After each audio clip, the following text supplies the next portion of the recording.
Hello, good evening मित्रों।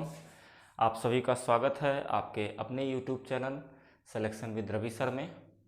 मित्रों, आज का वीडियो मैंने डेडिकेटेड किया है सामाजिक विज्ञान के लिए। हालांकि कल से यूपी बोर्ड की परीक्षा प्रारंभ हो रही है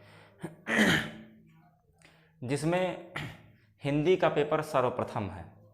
हिंदी के पेपर के बाद इंग्लिश का पेपर है, इसके बाद शायद आर्ट का पेपर है। तो मैंने हिंदी को लेकर के 2 वीडियोस बनाया, इंग्लिश को लेकर के भी 2 वीडियोस बनाया, और आज मैं सामाजिक विज्ञान का पार्ट 1 लेकर के आया हूँ आप सभी के बीच में, जिसमें सबसे इम्पॉर्टेंट जो क्वेश्चंस का कलेक्शन होता है यूपी बोर्ड के नज़रिए से अगर देखा जाए तो जो सबसे इम्पॉर्टेंट कलेक्शन होता है उस हिसाब से आज मैं लेके आया हूँ। तो सामाजिक विज्ञान की क्लास है आज। क्या है? सामाजिक विज्ञान।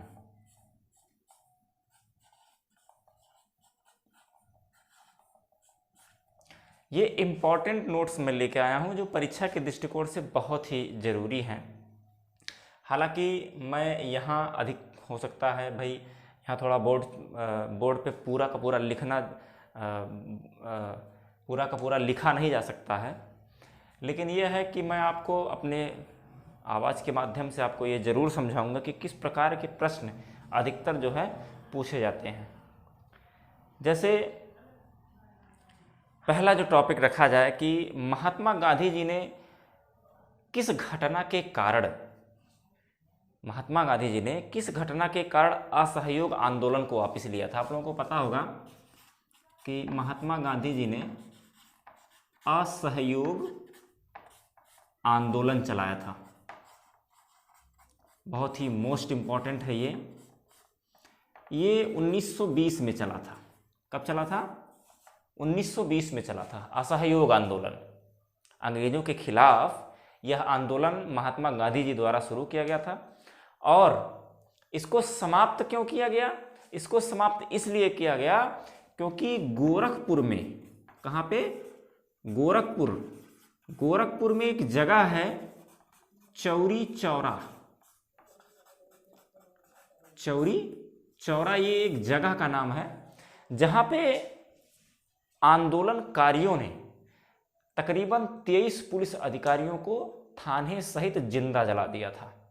इससे दुखी होकर के, क्योंकि हालांकि गांधी जी हिंसा के बिल्कुल भी खिलाफ थे, इसलिए उन्होंने दुखी होकर के, उन्होंने जब देखा कि आंदोलनकारी हिंसक रूप ले रहे हैं तो उन्होंने दुखी होकर के इस आंदोलन को तत्काल प्रभाव से वापस ले लिया।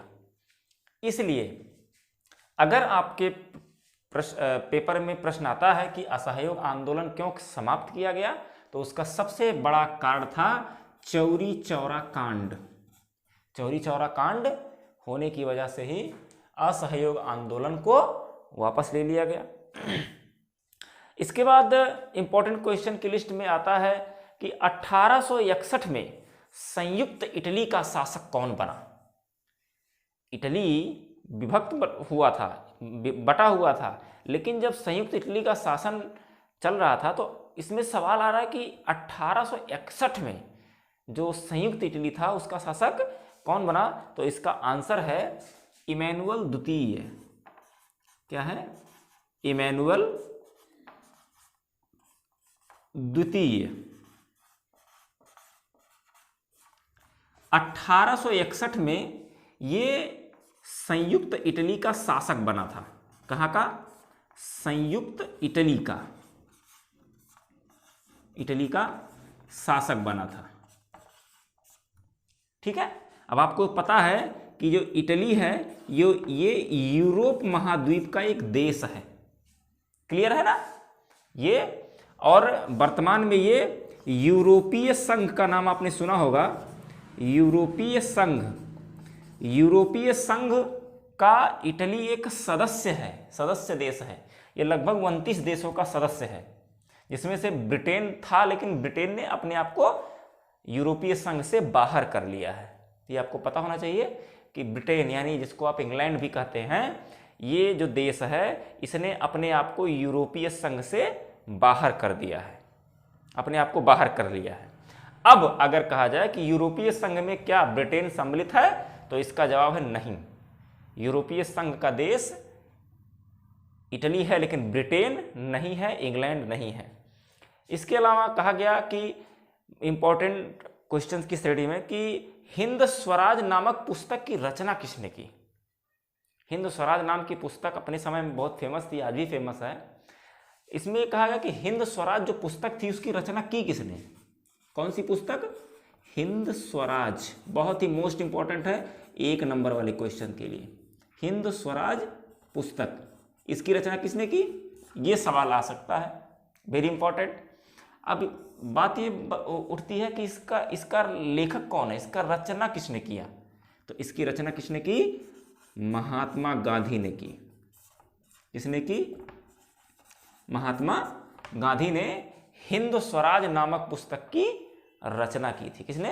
महात्मा गांधी जी ने। इसके बाद आता है कि जर्मनी का एकीकरण किस युद्ध के बाद पूरा हुआ। जर्मनी कई सारे प्रांतों में बटा हुआ था, कई सारे हिस्सों में बटा हुआ था। तो इसमें सवाल ये आपसे पूछा जा सकता है कि जो जर्मनी का एकीकरण हुआ वो किस युद्ध के बाद पूरा हो गया। एकीकरण का मतलब होता है किसी चीज, जो कई सारी चीजें हैं जो बिखरी हुई हैं उसको आप इकट्ठा कर रहे हैं। यानी कोई एक देश है जो कई सारे खंड में बटा हुआ है, उसको एक संघ के रूप में एकीकृत करना ही एकीकरण कहलाता है। ठीक है। तो जो स्वीडन का युद्ध हुआ था, स्वीडन के युद्ध के बाद, कौन सा युद्ध? स्वीडन के युद्ध के बाद, स्वीडन के युद्ध के बाद जर्मनी का एकीकरण हो गया। जर्मनी का एकीकरण हो गया।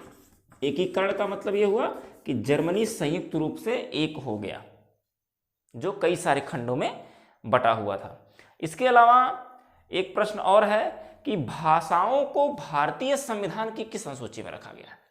जो हमारी भाषाएं हैं, 22 भाषाएं हैं संविधान की अनुसूची में, वो कौन सी अनुसूची है कि जिसमें भारतीय भाषाओं को रखा गया है। तो मैं आपको बता दूं कि भारतीय संविधान में जो 8वीं अनुसूची है, कौन सी अनुसूची? 8वीं अनुसूची। 8वीं अनुसूची। 8वीं अनुसूची में किसको रखा गया है? भारतीय भाषाओं को रखा गया है, जिसमें तकरीबन 22 भाषाएं सम्मिलित हैं। इन 22 भाषाओं को संविधान के 8वीं अनुसूची में रखा गया है। इस बात को भी आपको ध्यान देना बहुत जरूरी है। इसके बाद कहा गया कि इंपॉर्टेंट क्वेश्चन की श्रेणी में कि बेल्जियम मॉडल की मुख्य विशेषता क्या है। कौन सा? Belgium model. तो बेल्जियम मॉडल में देखा जाए, कहा गया है कि इसको आदर्श मानते हुए, बेल्जियम मॉडल को ही आदर्श मानते हुए यूरोपीय संघ ने जो अपना मुख्यालय बनाया, वो कहां बनाया? बेल्जियम की राजधानी ब्रुसेल्स में। बेल्जियम में बनाया उसने अपना राजधानी, लेकिन कहां बनाया? बेल्जियम में। बेल्जियम की राजधानी ब्रुसेल्स में इसने अपना राजधानी बनाया, जो कि आज भी ये जो यूरोपीय संघ है इसका मुख्यालय आज भी ब्रुसेल्स में है। आज भी कहीं नहीं कुछ परिवर्तन हुआ है। इसके साथ साथ देखा जाए नेटो, एक संगठन का नाम बहुत चर्चा में है आजकल, क्योंकि रूस यूक्रेन युद्ध चल रहा है। तो रूस ने यूक्रेन पर हमला क्यों किया? उसका कारण था कि रूस नहीं चाहता था कि यूक्रेन नेटो में सम्मिलित हो। नेटो क्या है? नेटो एक सैन्य संगठन है, नॉर्थ अटलांटिक टेरिटरी ऑर्गेनाइजेशन है ना। यानी उत्तरी अटलांटिक स्थलीय जो संगठन है उसके लिए बना। किसके लिए बना? रूस के खिलाफ बना। ये लगभग 27 देशों का संगठन है, जिसमें नियम है कि नेटो में सम्मिलित किसी भी देश के खिलाफ अगर कोई देश युद्ध छेड़ता है तो उसके संगठन के सभी देशों के खिलाफ वो युद्ध माना जाएगा। इसकी अगुवाई कौन करता है? इसकी अगुवाई अमेरिका करता है। इसमें ब्रिटेन सम्मिलित है, फ्रांस सम्मिलित है, इटली है, जर्मनी है। ये सभी देश नेटो के सदस्य हैं। और नेटो इस समय देख रहे हैं, नेटो जो है जैसे यूक्रेन ने कहा कि मुझे नेटो में शामिल होना है, रूस ने युद्ध छेड़ दिया। उसने कहा मैं तुम्हें नेटो में सम्मिलित नहीं होने दूंगा, क्योंकि रूस की पॉलिसी ये है कि रूस नहीं चाहता है कि अमेरिका उसके नजदीक आए। अगर यूक्रेन नेटो में सम्मिलित हो जाता तो अमेरिका की मिसाइलें यूक्रेन में तैनात हो जाती, अमेरिका के सैनिक यूक्रेन में तैनात हो जाते। इसलिए रूस ने यूक्रेन पर हमला कर दिया, जो कि काफ़ी दिनों से चल रहा है, लगभग महीना भर होने को है, चल रहा है। बहुत सारे भारतवासी वहाँ भी फंसे हुए थे, वो भी निकल के आ रहे हैं। बहुत आगे विस्तृत चर्चा ना करते हुए इन सब चीज़ों पे हम परीक्षा की दृष्टि से जो इम्पोर्टेंट क्वेश्चन है उस पर चर्चा करते हैं। इसके बाद प्रश्न है कि भारत के किस प्रांत में सीढ़ीदार जो खेती होती है वो कहाँ होती है? भारत के किस राज्य में सीढ़ीदार खेती होती है? अब ये प्रश्न कहाँ से है? ये प्रश्न भूगोल का प्रश्न है। भूगोल भी आपके लिए इंपॉर्टेंट है, क्योंकि भूगोल से भी प्रश्न आता है। इतिहास से आएगा, भूगोल से आएगा, नागरिक शास्त्र से आएगा और आपका अर्थशास्त्र से आएगा। ये 4 ऐसे हिस्से हैं जो सामाजिक विज्ञान को एकीकृत करते हैं। सामाजिक विज्ञान एक एकीकृत नाम है, लेकिन अगर इसको खंडों में बांटा जाए हाई स्कूल स्तर तक तो ये इतिहास, भूगोल, नागरिक शास्त्र और अर्थशास्त्र के रूप में बटा हुआ है। तो सीढ़ीदार खेती कहाँ होती है? सीढ़ीदार खेती पहाड़ों पर होती है। किस जगह पर होती है? पहाड़ों पर। और ये जगह कौन सी है? उत्तराखंड। कौन सी जगह है? उत्तराखंड। पहले ये उत्तरांचल के नाम से थी। ये उत्तर प्रदेश का हिस्सा था। कहाँ का हिस्सा था? उत्तर प्रदेश का हिस्सा था। तकरीबन 12 जिलों को काट करके उत्तराखंड एक नया प्रांत बनाया गया था। इसके अलावा एक इंपॉर्टेंट क्वेश्चन और है कि कोडरमा, झारखंड में एक जगह है कोडरमा। कौन सी जगह है? कोडरमा। ये कहाँ पड़ता है? झारखंड राज्य में। कहाँ पर? झारखंड राज्य में ये जगह पड़ता है कोडरमा। अब ये कह रहा है कि ये किस चीज के लिए अग्रणी है या ये किस चीज के लिए बहुत फेमस है। तो अब मैं आपको बता दूं कि कोडरमा में अभ्रक उत्पादन सबसे अधिक होता है। ठीक है, यानी अगर इसको कहा जाए तो ये कहलाएगा कि अभ्रक उत्पादन में ये नंबर 1 है। इसके अलावा प्रश्न ये भी बनता है, कुछ कलेक्शन मैंने प्रश्नों का किया है कि भारत के किस राज्य में काली मृदा मुख्य रूप से पाई जाती है? काली मृदा माने काली मिट्टी। ऐसी कौन कौन सी जगहें हैं जहां पे काली मृदा मुख्य रूप से पाई जाती है? कौन कौन से ऐसे राज्य हैं? तो उन राज्यों का नाम मैं आप लोगों को बता दूं कि ऐसे राज्य कौन कौन से हैं। ऐसे राज्य हैं महाराष्ट्र, गुजरात, कर्नाटक और मध्य प्रदेश। ये भारत के ऐसे 4 राज्य हैं जहां पर काली मिट्टी सबसे अधिक पाई जाती है। काली मृदा या मिट्टी सबसे ज्यादा पाई जाती है कहां? महाराष्ट्र, गुजरात, कर्नाटक और मध्य प्रदेश में सबसे ज्यादा काली मिट्टी पाई जाती है। इसके अलावा कहा गया कि मानव विकास सूचकांक में भारत का स्थान क्या रहा? 2021 की मैं बात कर रहा हूं। ये मानव विकास सूचकांक, मानव विकास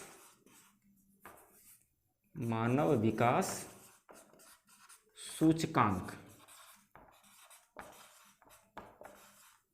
यानी अगर इसको कहा जाए तो ये होगा शॉर्टकट में HDI, यानी ह्यूमन डेवलपमेंट इंडेक्स। ये 189 देशों का समूह है जिसको हम UNDP कहते हैं।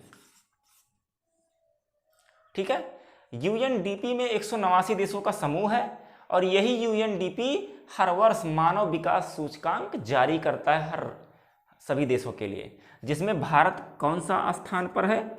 131वां स्थान। कौन सा स्थान? 131वां स्थान मानव विकास सूचकांक में भारत का है, 131वां स्थान। इसके साथ साथ अब हम लोग फिर से इतिहास पर आते हैं कि महात्मा गांधी जी ने कौन कौन से ऐसे विशेष आंदोलन चलाए जिसकी चर्चा बोर्ड परीक्षा में अधिकतर बार हुई, खासकर हाई स्कूल की परीक्षा में। कौन सी परीक्षा में? हाई स्कूल की परीक्षा में अधिकतर बार पूछा गया।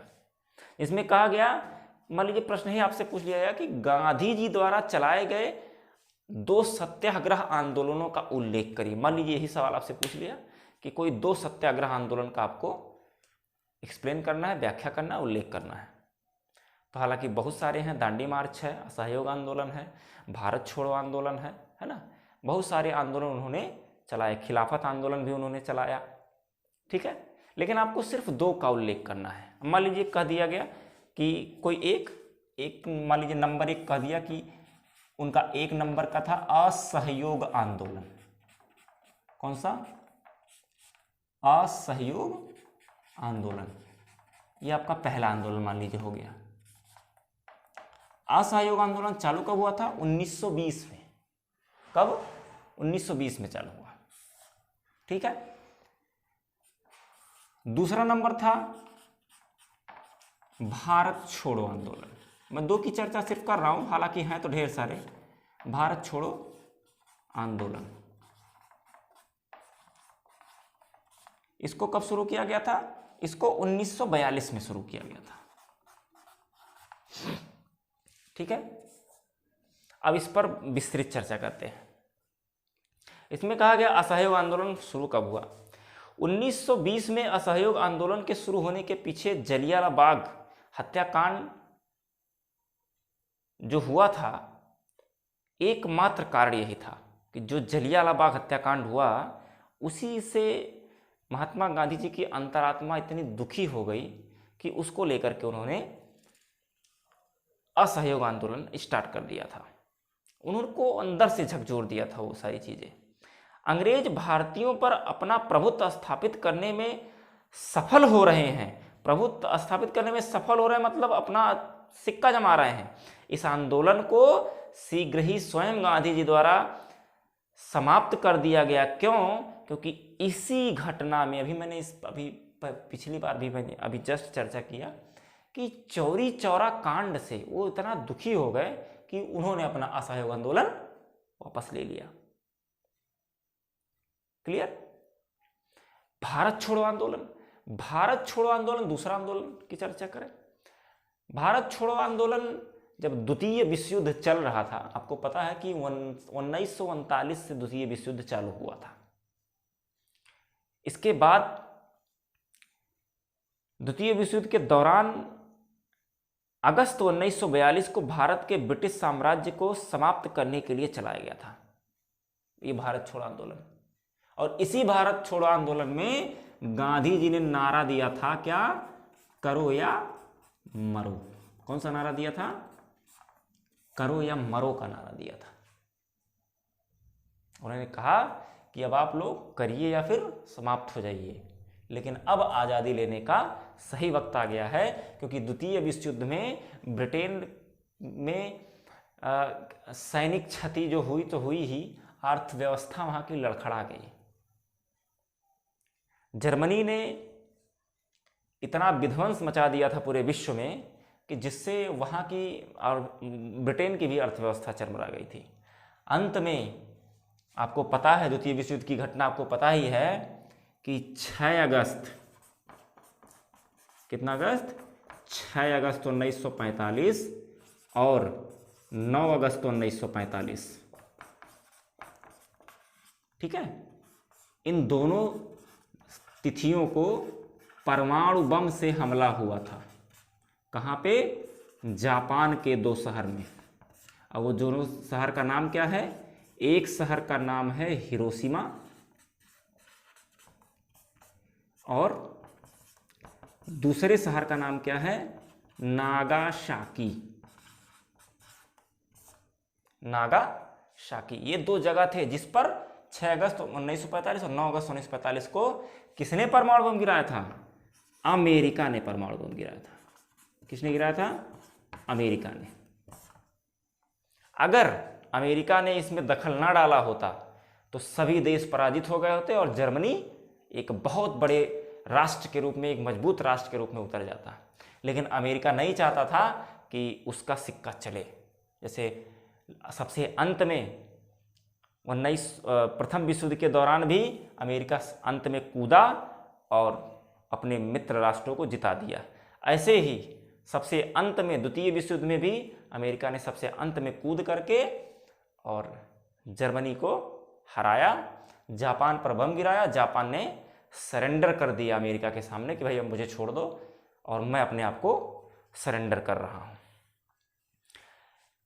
तो ये था भारत छोड़ो आंदोलन की चर्चा भी की गई। ठीक है, करो या मरो का नारा भी भारत छोड़ो आंदोलन के समय में ही महात्मा गांधी जी ने दिया था। इसके बाद कहा लोकतांत्रिक शासन क्यों लोकप्रिय माना जाता है। देखिए, नागरिक शासन का सवाल है कि लोकतांत्रिक शासन को इतना इंपॉर्टेंट दर्जा क्यों दिया जाता है। क्यों दिया जाता है, इसका कारण है कि लोकतंत्र एक प्रकार की शासन व्यवस्था है जिसमें सभी व्यक्ति को समान अधिकार होता है, समान रूप से, चाहे वो राजनैतिक रूप से हो, धार्मिक रूप से हो, आर्थिक न्याय की व्यवस्था हो, ये सभी रूप में। इसीलिए लोकतंत्र कहते हैं इसको, इसीलिए लोकतंत्र कहते हैं क्योंकि लोकतंत्र में आप सामाजिक, आर्थिक, राजनीतिक और धार्मिक रूप से स्वतंत्र होते हैं। ठीक है, इतनी सारी स्वतंत्रताएं आपके पास होती है एक लोकतंत्र में कि आप सामाजिक, आर्थिक, राजनीतिक और धार्मिक रूप से स्वतंत्र होते हैं। भारत में देख लीजिए, भारत में विभिन्न प्रकार के धर्मों के लोग निवास करते हैं। यहाँ कोई भी चुनाव लड़ सकता है, उनको राजनीतिक जो है छूट मिली हुई है। आर्थिक आधार पर क्या, आर्थिक आधार पर यह कि भारत का कोई भी नागरिक या बाहर का भी कोई नागरिक यहाँ करके व्यापार कर सकता है। हमारे लिए व्यापार करना आसान है, किसी बाहरी के व्यापार करना उतना आसान नहीं है। यानी हम अगर एक लोकतांत्रिक देश के नागरिक हैं तो हमारे पास धार्मिक, राजनीतिक, आर्थिक और सामाजिक अधिकार पूर्ण रूप से सुरक्षित हैं। ये सब में इनको स्वतंत्रता प्रदान की जाती है। इसके बाद बात आती है रोलेट एक्ट। रोलेट एक्ट, अब ये रोलेट एक्ट क्या था और गांधी जी ने इसका विरोध क्यों किया, सवाल ये उठता है।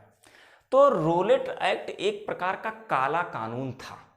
किस प्रकार का, एक प्रकार का काला कानून था और महात्मा गांधी ने इसका विरोध इसलिए किया क्योंकि इसमें रोलेट एक्ट के माध्यम से ब्रिटिश सैनिकों को या ब्रिटिश सिपाहियों को यह आज़ादी थी कि वो भारतीयों पर बिना किसी न्यायालय में मुकदमा चलाए ही जेल में डाल सकते हैं। यानी न्यायालय में मुकदमा नहीं चलेगा, जब मन किया जिस भी भारतीय को ये लोग जेल में डाल देते थे। इस एक्ट का नाम क्या था, रोलेट एक्ट। इसी रोलेट एक्ट का विरोध महात्मा गांधी ने पुरजोर तरीके से किया था। अब आज के वीडियो का अंतिम प्रश्न मैं आप सभी लोगों के सम्मुख प्रस्तुत कर रहा हूं। वो प्रश्न ये है संघवाद, बड़ा ही इंपॉर्टेंट। अभी तक मैंने जितना भी टॉपिक आपको बताया वो सारे टॉपिक परीक्षा की दृष्टि से वेरी इंपॉर्टेंट है। कई बार ये प्रश्न जो है रिपीट हुए हैं। तो हम संघवाद की बात कर रहे थे। देखिए, संघवाद क्या है। संघवाद संवैधानिक राज्य संचालन को उस प्रवृत्ति का प्रारूप है जिसके अंतर्गत विभिन्न राज्य एक संविदा द्वारा एक संघ की स्थापना करते हैं। इस संविदा के अनुसार एक संघीय सरकार एवं अनेक राज्य सरकारें संघ की विभिन्न इकाइयों में हो जाती हैं। यानी संघवाद का मतलब ये है, जैसे मान लीजिए भारत संविधान में जो पहला अनुच्छेद है उसमें लिखा गया है कि भारत राज्यों का संघ है। कैसा संघ है, राज्यों का संघ है। यानी भारत संघ में कई सारे राज्य हैं। यानी एक छोटे छोटे प्रांत के टुकड़े मिल करके एक संघ बनाए हैं, एक संगठन बनाए हैं जिसका नाम है भारतीय संघ, जिसको आप भारत के नाम से जानते हैं।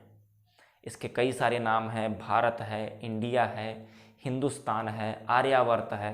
ये सब प्राचीन नाम हैं, कुछ नए नाम हैं। क्लियर। इंडिया नाम क्यों, इंडिया नाम अंग्रेजों का दिया हुआ इंडिया नाम है। हम लोग हिंदुस्तानी थे, भारत के थे, अंग्रेज आए और भारत को वो लोग क्या कहते थे, भारत को वो लोग इंडिया कहा करते थे। अब आप आज के सामाजिक विज्ञान के इस वीडियो से कितने प्रसन्न हैं, कितने आप संतुष्ट हैं, अपना विचार आप कमेंट सेक्शन में ज़रूर दें। अगर कहीं कोई कमी रह गई हो तो उसको आप बताएं, उसको दूर किया जाएगा। इसके साथ साथ अभी थोड़ा सा और बचा है जिसको मैं पार्ट 2 में लाऊंगा, और ये सब वेरी इंपॉर्टेंट क्वेश्चंस मैंने आज आपको बताए हैं जो परीक्षा की दृष्टि से बहुत इंपॉर्टेंट है, ये ज़रूरी भी है क्योंकि आपका एग्ज़ाम बहुत नज़दीक है। रिवीजन के लिए ही मैंने ये सब बताया, शॉर्टकट में छोटी छोटी चीज़ें बताई हैं, और ये बहुत बार पूछा गया है। भूगोल के कुछ प्रश्न और नागरिक शास्त्र के और अर्थशास्त्र के कुछ थोड़े बहुत, अर्थशास्त्र का अधिक क्वेश्चन और भूगोल के कुछ अधिक क्वेश्चन को मैं अगले नेक्स्ट वीडियो में आपको बताऊंगा। आप लोग अगले वीडियो का इंतज़ार करिए, अगली वीडियो कल ही आपके पास आ जाएगी। इसके साथ साथ मैं आप लोगों से कहना चाहूँगा कि अगर आप चैनल पर नए हैं तो चैनल को लाइक करें, शेयर करें, सब्सक्राइब करें। सब्सक्राइब करने के बाद बेल आइकन ज़रूर दबाएं और वीडियो को शेयर कर दें। जितना ज़्यादा से ज़्यादा आप शेयर करेंगे उतने ज़्यादा से ज़्यादा लोगों को मदद मिलेगी। ये हेल्पफुल, कितना वीडियो आपके लिए हेल्पफुल है इसको आप कमेंट सेक्शन में ज़रूर बताएं, और इसके साथ साथ आप अपनी पढ़ाई करते रहें, कहीं कोई दिक्कत नहीं है। अगर आपके पास कोई समस्या हो तो आप कमेंट में लिखिएगा, हम उसको दूर कराएंगे, ये हमारी जिम्मेदारी है। और आप लोग यूपी बोर्ड की तैयारी करते रहें। आप सभी लोगों को बहुत बहुत शुभकामनाएं। कल आपका पेपर है सुबह 8 बजे से, आई थिंक सुबह 8 बजे से आप लोगों का पेपर शुरू हो जाएगा। हिंदी का पेपर है, मैंने 2 वीडियोज़ हिंदी की आप बनाई हैं, उसको आप लोग ज़रूर देख लिए होंगे। जो लोग नहीं देखे होंगे वो लोग जल्दी से देख लें, क्योंकि उसमें मैंने बहुत सारे इंपॉर्टेंट फैक्ट आपको बताए थे, बहुत सारे इंपॉर्टेंट क्वेश्चंस बताए थे जो हर बार परीक्षा में रिपीटेड होते हैं। उसको आप लोग ज़रूर देख लीजिएगा। इस वीडियो को भी आप स्किप मत करिएगा, ध्यान से, पूरी श्रद्धा से, पूरी लगन से देखिएगा, वीडियो पूरा देखिएगा। मैं देख रहा हूँ बच्चे वीडियो पूरा नहीं देख रहे हैं, 2 मिनट 3 मिनट देखने के बाद वो छोड़ देते हैं। ऐसे में आप बहुत नुकसान कर रहे हैं। नुकसान इसलिए कर रहे हैं क्योंकि ये जो समय है आपके पास बहुत कम समय है। ऐसे समय में अगर आप वीडियोस को इग्नोर कर देंगे तो इसमें हमारा कोई नुकसान नहीं जाएगा, लेकिन आपका नुकसान जरूर जाएगा। ये मैं मेहनत किस लिए कर रहा हूँ? ये मेहनत मैं आपके लिए कर रहा हूँ, और ये मेहनत सफल हो ऐसी मेरी इच्छा है। और मेरी ये भी कामना है कि आप लोग यूपी बोर्ड एग्ज़ाम में अच्छे से अच्छा परफॉर्मेंस करें, बढ़िया नंबर लेकर के आएँ, बढ़िया मार्क गेनिंग करें और अपने मम्मी पापा का नाम रोशन करें। बहुत बहुत धन्यवाद।